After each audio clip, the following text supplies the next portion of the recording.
De novo, bom dia, boa tarde, boa noite. A gente vai dar sequência, então, ao nosso estudo dos componentes celulares. No último vídeo, a gente falou de membrana, citoplasma e núcleo. E aí, agora, nós vamos falar um pouquinho das organelas que estão dispostas no citoplasma, né? As organelas que estão no hialoplasma, né? Então, nós vamos começar falando do citoesqueleto.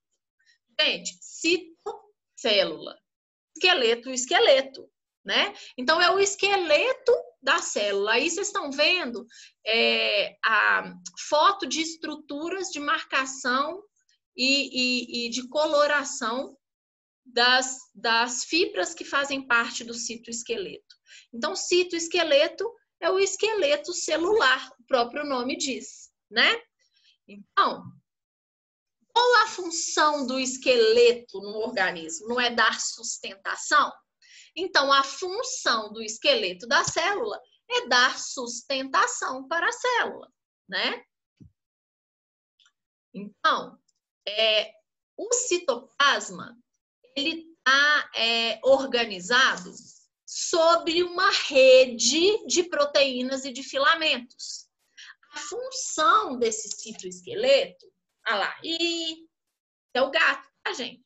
A função desse citoesqueleto é manter a forma, sustentar a célula, sustentar e manter também a forma e a organização do espaço intracelular, além de propiciar a movimentação dessas organelas, dessas estruturas dentro da célula. Então, a gente tem a membrana plasmática, o espaço dentro do citoplasma, não é isso? E você tem uma rede de filamentos, né? Não vou nem entrar muito neles quais são, não, mas que a gente consegue corar esses filamentos com corantes fluorescentes diferentes para a gente ver como que funciona essa estrutura.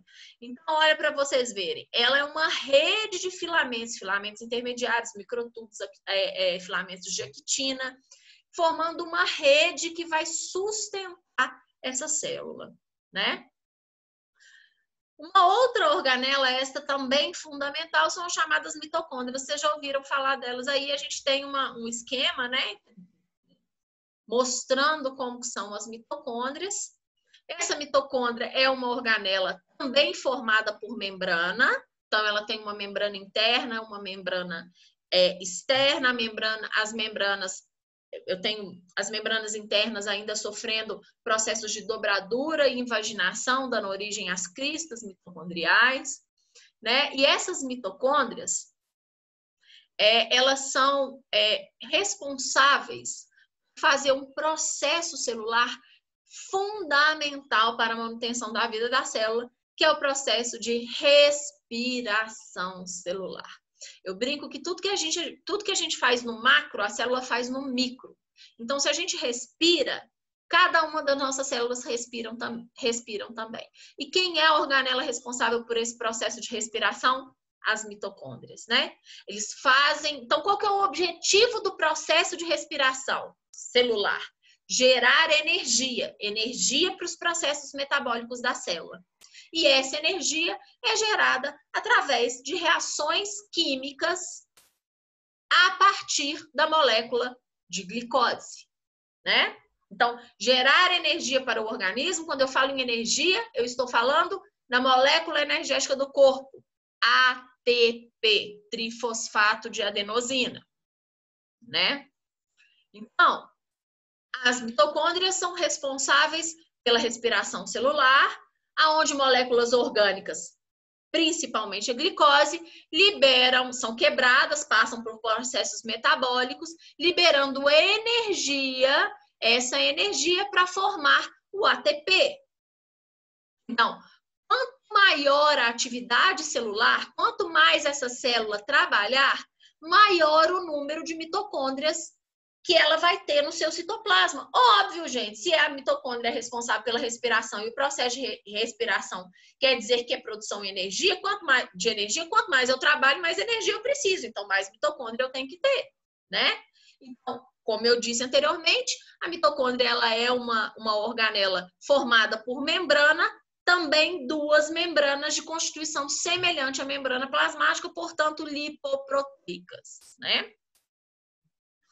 Outra organela, os lisossomos. Vamos fazer analogia, tudo que a gente faz no macro, a nossa célula faz no micro. Então, os lisossomos, eles são estruturas que dentro deles, eles apresentam enzimas digestivas capazes de digerir uma série de moléculas orgânicas. Então, eu tenho lipases capazes de digerir lipídios, eu tenho carboidrases capazes de digerir carboidratos, eu tenho proteinases capazes de digerir proteínas. Então, o lisossomo é a organela da nossa célula responsável por fazer o processo de digestão intracelular, né? É importante a gente saber que essa estrutura, esse lisossomo, ele é originado lá numa outra organela que nós vamos falar dela daqui a pouco, que é o complexo de Golgi, ou o aparelho de Golgi, né? E esse lisossomo, então, ele tem dentro dele uma série de enzimas que vai realizar a digestão intracelular. De quê? Do que precisar ser digerido, ok? Então, como que os lisossomos fazem a digestão intracelular? Existem dois processos básicos. Um que está relacionado com partículas sólidas, que a gente recebe o nome, que dá o nome de fagocitose, e outro relacionado ao processo de partículas líquidas, pinocitose. Então, vamos falar da fagocitose primeiro. Os processos são mais ou menos análogos, né? Lembrando que um é de partícula sólida, o outro é de partícula líquida. Na fagocitose, o que acontece é uma partícula sólida chega próximo a esse lisossomo. Esse lisossomo emite prolongamentos citoplasmáticos, que a gente chama emite pseudópodes, faz uma expansão dessa membrana, pseudo, falso, podopé. Então, é como se eu tivesse falsos pés, englobo essa partícula sólida e trago essa partícula sólida para dentro da célula, tá? Isso aqui é a célula, tá? Essa partícula sólida foi englobada, trazida para dentro da célula. Esses lisossomos vão chegar dentro desse complexo partícula sólida membrana. Essa partícula sólida, esse conjunto aqui, partícula englobada, recebe o nome de fagossoma. Os lisossomos vão lá, fundem com essa membrana ali e jogam o seu material, as enzimas digestivas, ali dentro para fazer o processo de digestão. O que acontece na pinocitose é que eu chego uma partícula líquida na superfície da célula, essa membrana plasmática sofre uma dobradura interna, um processo que a gente chama de invaginação. Essa partícula líquida cai nesse canal que é formado nesse processo de invaginação e é englobada para dentro da célula. Ali os lisossomos chegam e atuam com as enzimas. Então, olha lá. Depois que ocorreu a fagocitose, ó, eu tenho o fagossomo aqui, formando ele aqui, né? O fagossomo, que é a partícula englobada, no caso sólida, com uma membrana. Aqui eu já tenho o complexo de Golgi, que forma os lisossomos com as enzimas digestivas. Esse lisossomo, que a gente chama de lisossomo primário, ele se funde com a membrana desse fagossomo, formando o que a gente chama de vacúolo digestivo, ou lisossomo secundário. Aqui a gente tem a deposição, a liberação dessas enzimas digestivas que vão fazer o processo de digestão. Essa partícula sendo digerida, o resto que sobrou dessa digestão recebe o nome de vacúolo residual, e o resíduo precisa ser levado para fora da célula. Da mesma forma que a gente digere e elimina o produto da digestão, aqui da mesma forma, né? Então, esse vacúolo residual se funde com a membrana plasmática e elimina o resto dessa digestão para o meio externo num processo que recebe o nome de plasmocitose. A próxima organela, os peroxissomos, né? Elas são vesículas semelhantes aos lisossomos, só que a principal enzima que ela tem dentro dela, no peroxissomo, é uma peroxidase, que é uma catalase. O que essa enzima faz? Ela degrada, ela quebra moléculas de peróxido de hidrogênio. Peróxido de hidrogênio, H2O2, água oxigenada. Essa água oxigenada, ela é naturalmente formada nos processos de metabolismo celular. O grande problema dela é que quando você tem um excesso de peróxido de hidrogênio, ele é tóxico para a célula. Por quê? Porque a metabolização dele leva à produção de radicais livres. Esses radicais livres são capazes de gerar dano à célula. Então, os peroxissomos são responsáveis por eliminar esse peróxido de hidrogênio. Lembro que é produzido naturalmente pelos processos metabólicos da célula. Os peroxissomos são responsáveis por eliminar esse peróxido de hidrogênio, impedindo que os radicais livres, formados pela degradação desse peróxido, causem dano à célula. Então, a gente fala que o peroxissomo ele é responsável pela desintoxicação celular, ok? Porque ele vai combater, pelo processo de eliminação do peróxido de hidrogênio, a formação de radicais livres. A próxima organela, que eu já falei dela com vocês lá no núcleo, os ribossomos, né? Ribossomos são estruturas responsáveis pela síntese de proteína da célula. Ela é uma organela, mas ela não é formada por membrana, tá? Ela é basicamente formada por um tipo específico de material genético, um ácido ribonucleico, um RNA. Qual RNA? Ribossômico, associado a algumas proteínas, né? Aonde eu encontro ribossomo? Células eucarióticas e procarióticas. Gente, importante falar, todas essas organelas que nós falamos anteriormente, complexo de Golgi, lisossomo, só célula eucariótica, ok? Célula procariótica não apresenta, mas ela tem ribossomo, né? Aonde eu encontro esses ribossomos? Eu encontro eles enquanto organelas livres, pontuais no citoplasma, ou juntos, que a gente chama de polissomos. Esses polissomos estão presentes aonde? Numa outra estrutura, numa outra organela chamada retículo endoplasmático, mas um retículo endoplasmático específico, chamado retículo endoplasmático rugoso, ok? E ele recebe esse nome de rugoso exatamente porque ele tem a presença desses ribossomos aderidos na sua membrana. Além disso, sabe aonde mais eu encontro ribossomo? Dentro de mitocôndria e dentro de cloroplasto. Isso aqui é fundamental para depois a gente entender um negócio que chama teoria da endossimbiose. Nós vamos falar disso lá na fotossíntese, tá? Não vou falar disso agora, não. Então, olha o que eu tenho aqui, ó. Eu tenho o ribossomo, que é formada por duas subunidades. Uma subunidade menor e uma subunidade maior. O que vai acontecendo é que vai ocorrer que esse ribossomo vai receber uma mensagem lá do núcleo, né? Para produzir o que precisa ser produzido, as proteínas que precisam ser produzidas. Então, à medida que ele recebe essa mensagem, ele vai formando a cadeia polipeptídica para, no final, dar origem a uma proteína.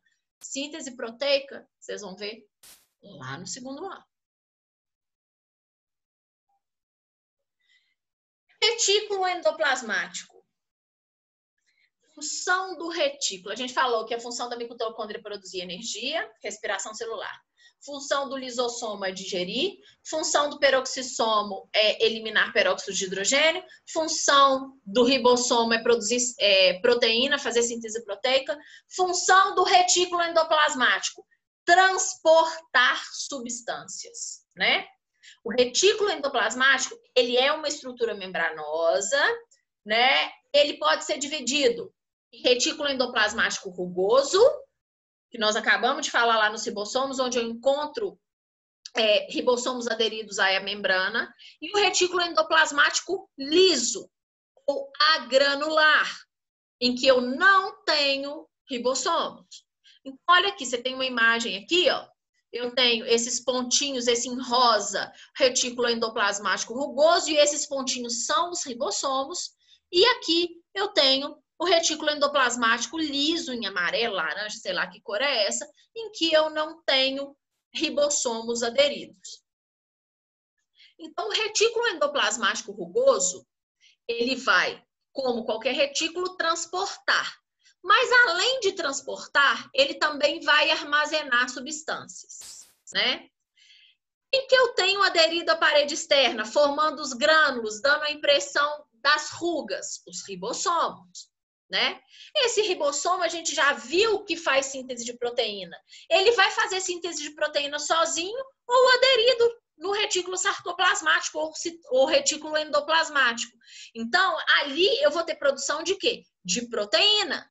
Vão ser produzidas pelo ribossomo, armazenadas no retículo endoplasmático rugoso e transportadas dentro desse retículo endoplasmático rugoso até atingir o complexo de Golgi. Nós vamos falar dele daqui a pouco. Olha aí a imagem, ó. Eu tenho a imagem do retículo, o esquema do retículo endoplasmático rugoso, com os pontinhos que são os ribossomos, né? E aqui eu tenho uma fotomicroscopia eletrônica, tá? Uma fotomicrografia eletrônica mostrando o retículo endoplasmático rugoso e os pontinhos demonstrando os ribossomos. O retículo endoplasmático liso, ele recebe esse nome exatamente porque ele não tem ninguém aderido na sua membrana, ele é liso ou agranular.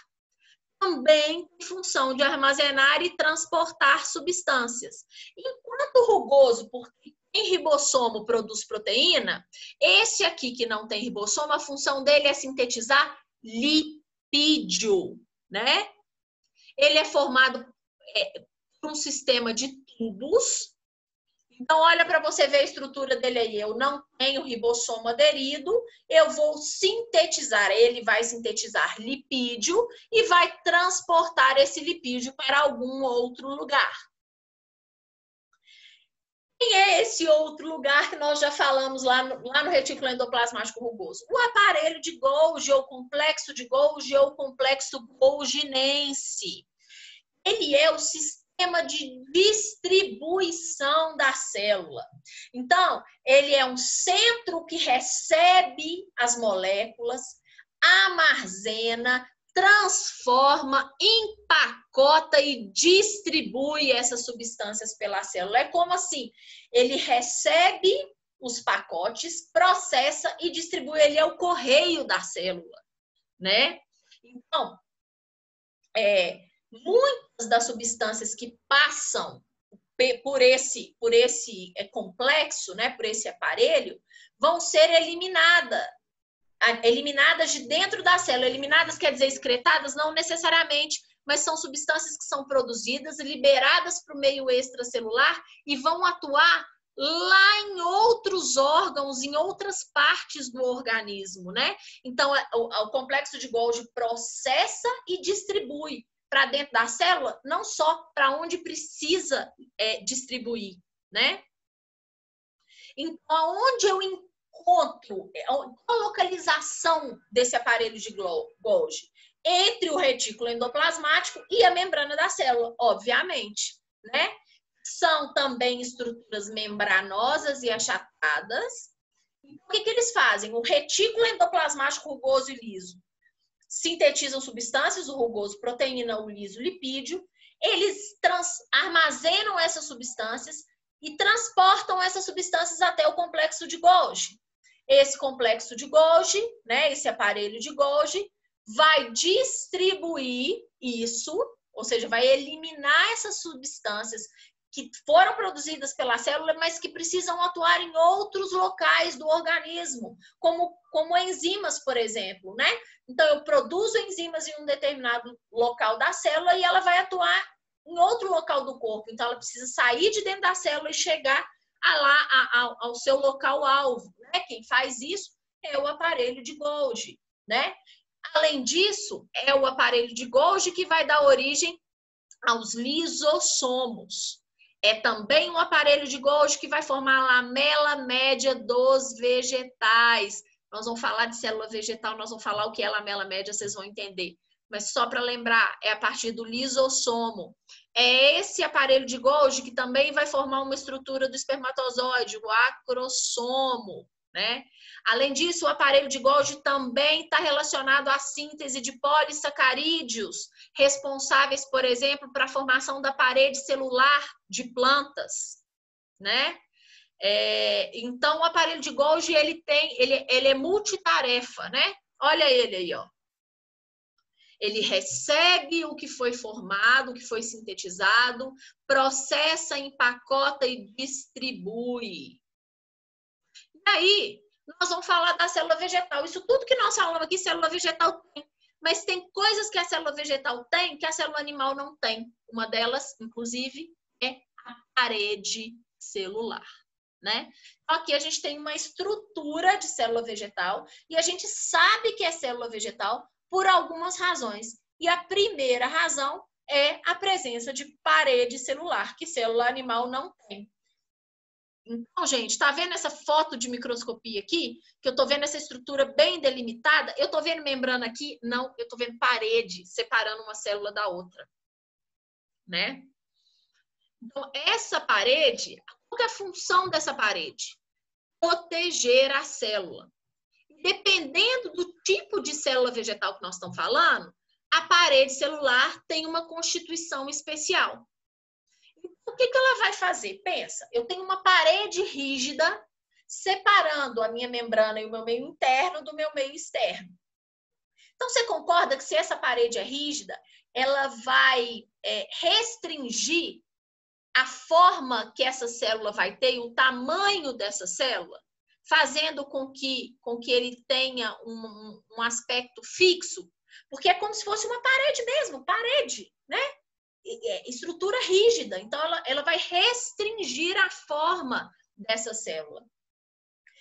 Por outro lado, ela dá proteção para as organelas que estão ali dentro.